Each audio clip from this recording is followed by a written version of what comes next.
about her race and now stepping down from her position at the NAACP.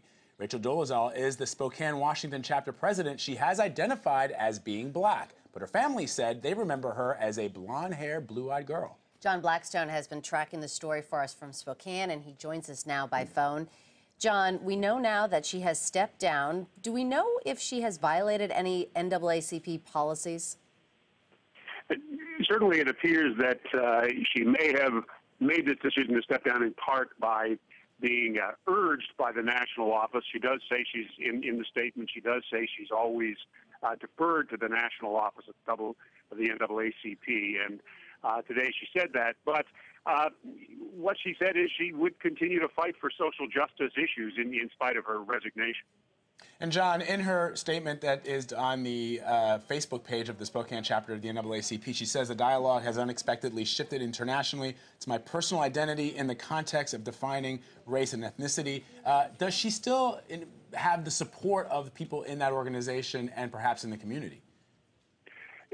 Certainly, many people here that we spoke to the last day or two have said that she worked hard for the NAACP, that she always was dedicated to social justice, that she certainly knew her black history, and what they saw was the problem here was an issue of integrity. They say they need all the help they can get to solve these problems, but you need somebody to be honest about who they are.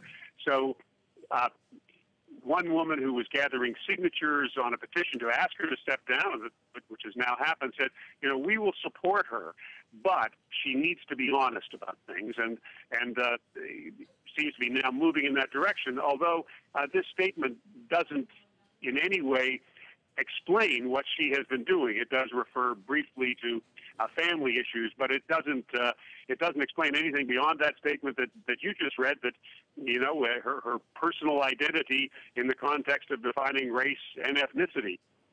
She certainly identified as black, but as we know now, she is not. So, and speaking of honesty, John, what are the police saying in terms of, there have been reports that she may have also faked hate crimes?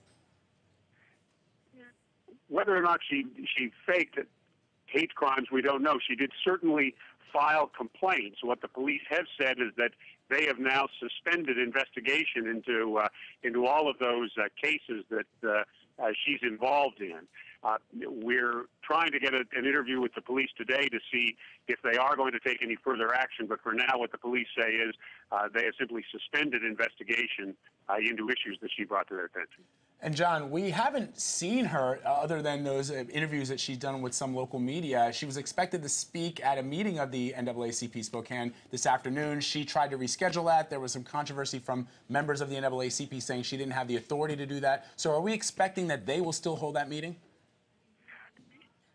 Certainly there were plans by members of the NAACP to gather at the headquarters today. That they said they would have a meeting, whether it was inside or outside, whether official or not. I suspect now that with this resignation that there will be a meeting of some kind, probably inside. Whether or not Rachel Dolezal will show up at that, that's what we have to wait and see. But certainly, she canceled the meeting apparently at the instruction of the national office, she said in a statement last night. All right. Again, Rachel Dolezal stepping down as president of the Spokane chapter of the NAACP. John Blackstone joining us from Spokane with a little insight there. Thanks so much.